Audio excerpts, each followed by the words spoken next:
This is Twit. I'm 21 for Twit and Before You Buy, and today I'm reviewing the Ricoh GR. Now, the Ricoh GR is a point-and-shoot prime lens, which is 18mm, which is about, with the APS-C sensor, that's about 28mm equivalent. And it's got a fixed lens. That means there's no zooming. You are the zoom.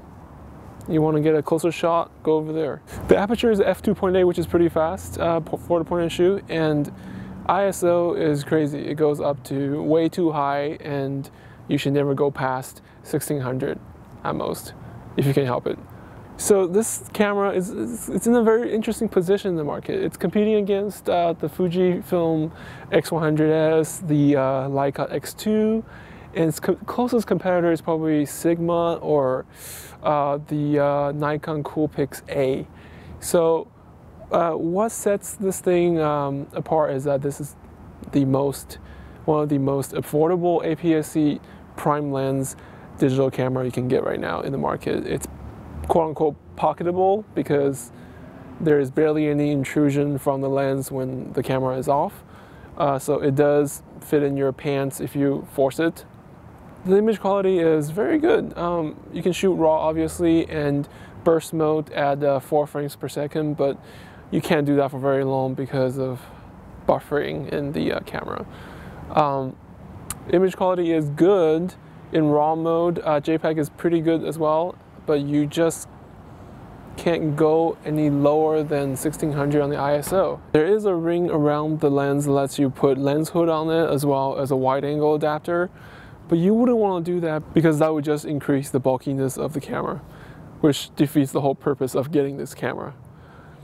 Now, the Ricoh GR has a quite quirky menu system. It took me a while to get used to it. The dial on the front actually is positioned vertically instead of horizontally, so you're sort of turning it this way.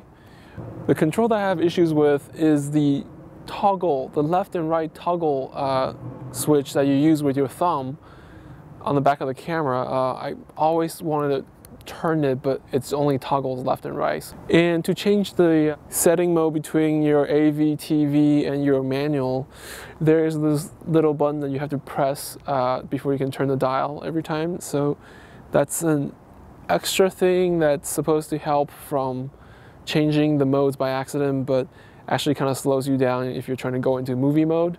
Movie mode is average. You have a mono mic and there's no image stabilization, so your video is as stable as you are.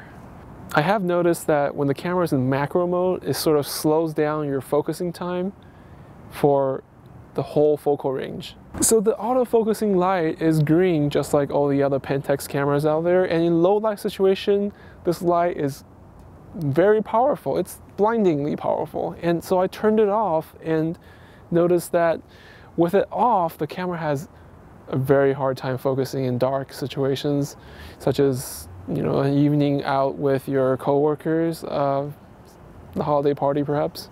So pro of the Ricoh GR, image quality is excellent in RAW. In regular light situations, compact size.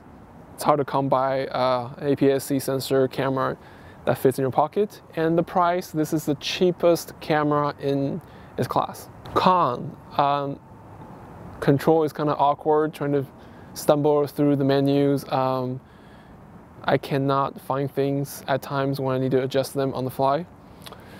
But you can obviously get used to that with time. The price, it's a little high.